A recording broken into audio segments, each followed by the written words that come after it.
Chapter 1.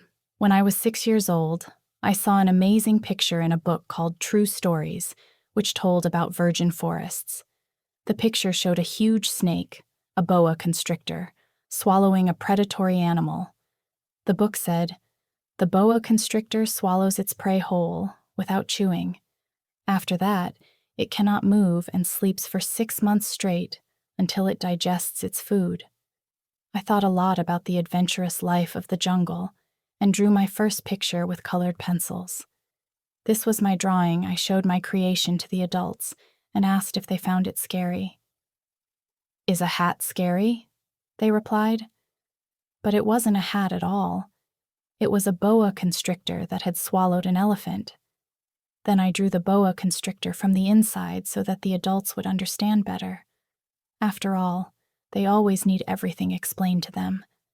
The adults advised me not to draw snakes, either from the outside or from the inside, but to take more interest in geography, history, arithmetic, and spelling. That's how, at the age of 6, I gave up a brilliant career as an artist. After failing with drawings number 1 and number 2, I lost faith in myself. Adults never understand anything themselves, and it is very tiring for children to endlessly explain and interpret everything to them. So, I had to choose another profession, and I trained to be a pilot. I flew almost all over the world, and geography, to tell the truth, came in very handy. I could tell China from Arizona at a glance. This is very useful if you get lost at night. In my lifetime, I have met many serious people. I lived among adults for a long time. I saw them up close. And because of this, I must admit, I did not think better of them. When I met an adult who seemed to me to be smarter and more understanding than others, I showed him my drawing number 1. I kept it and always carried it with me. I wanted to know if this person really understood something, but they all answered me, "It's a hat." And I no longer talked to them about boa constrictors, jungles, or stars. I adapted to their concepts. I talked to them about bridge and golf, politics and neckties, and the adults were very pleased to have met such a sensible person. Chapter 2. So I lived alone, with no one to talk to. Then, 6 years ago, I had to make an emergency landing in the Sahara. Something broke in my plane's engine. I had no mechanic or passengers with me, and I decided to try to fix it myself, even though it was very difficult. I had to fix the engine or die. I barely had enough water to last a week. So, on the first night, I fell asleep on the sand in the desert, where there was no shelter for thousands of miles around. A shipwrecked man lost on a raft in the middle of the ocean would not have been so lonely. Imagine my surprise when, at dawn, I was awakened by a thin voice. It said, "Please, draw me a sheep." Huh? Draw me a sheep. I jumped up as if thunder had struck me. I rubbed my eyes. I began to look around, and I saw an unusual little boy standing there, looking at me seriously. This is the best portrait I have been able to draw of him. But of course, he is not nearly as handsome in my drawing as he really was.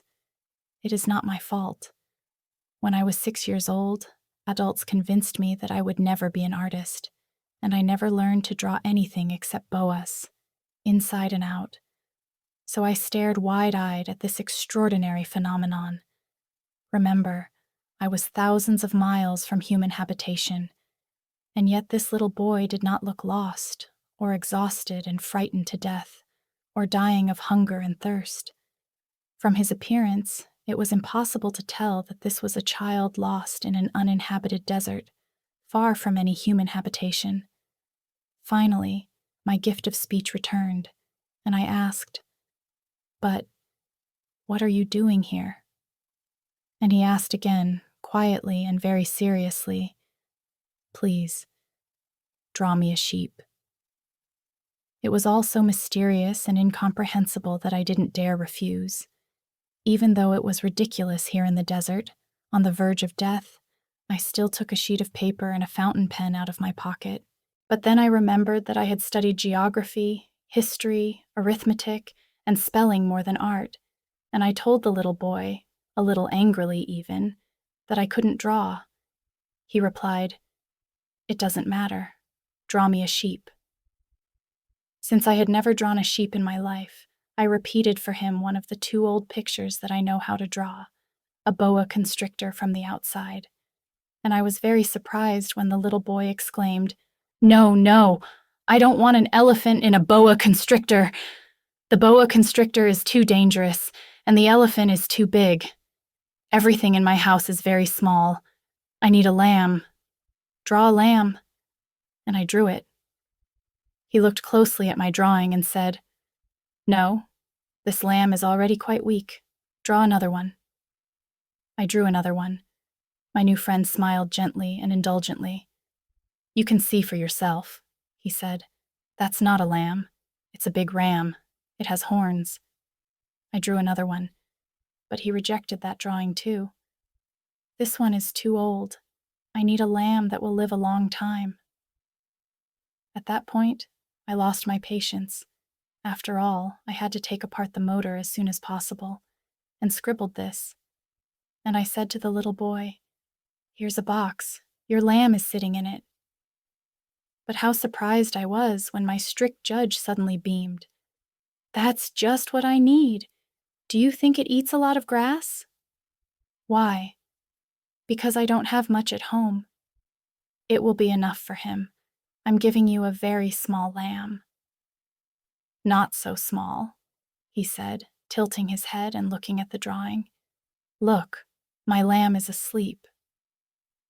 That's how I met the little prince. Chapter 3. It took me a while to figure out where he came from. The little prince bombarded me with questions, but when I asked him something, it was as if he hadn't heard me. Only little by little, from random words dropped in passing, did everything become clear to me. So, when he first saw my plane, I won't try to draw a plane, I couldn't do it anyway, he asked, "What is that thing?" "It's not a thing, it's a plane.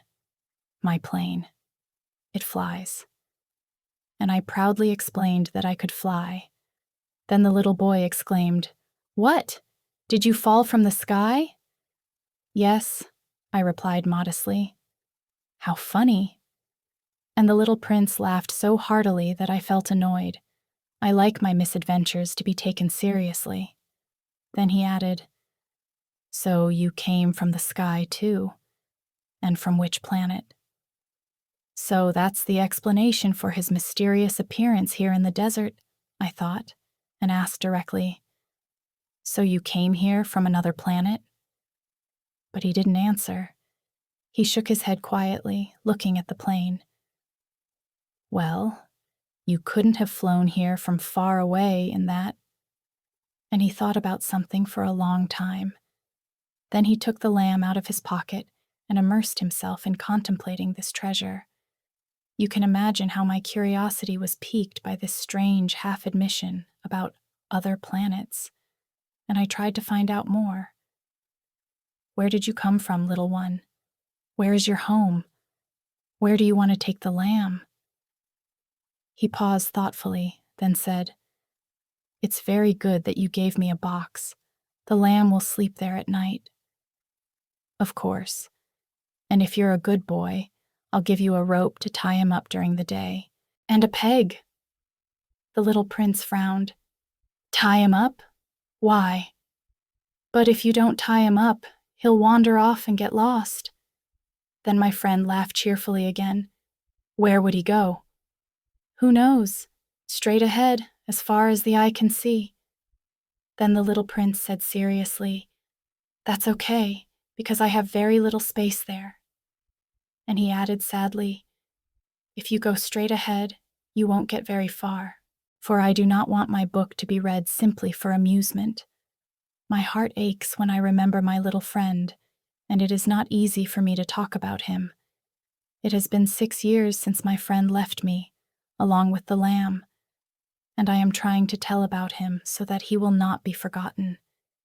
It is very sad when friends are forgotten. Not everyone had a friend, and I am afraid of becoming like adults, who are not interested in anything except numbers. That is another reason why I bought a box of paints and colored pencils. It's not so easy to start drawing again at my age, when all I've ever drawn in my whole life is a boa constrictor, inside and out, and that was when I was 6. Of course, I try to capture the likeness as best I can, but I'm not at all sure I'll succeed. One portrait turns out well, and another doesn't look anything like him. It's the same with height. In one drawing, the prince is too tall. In another, he's too short.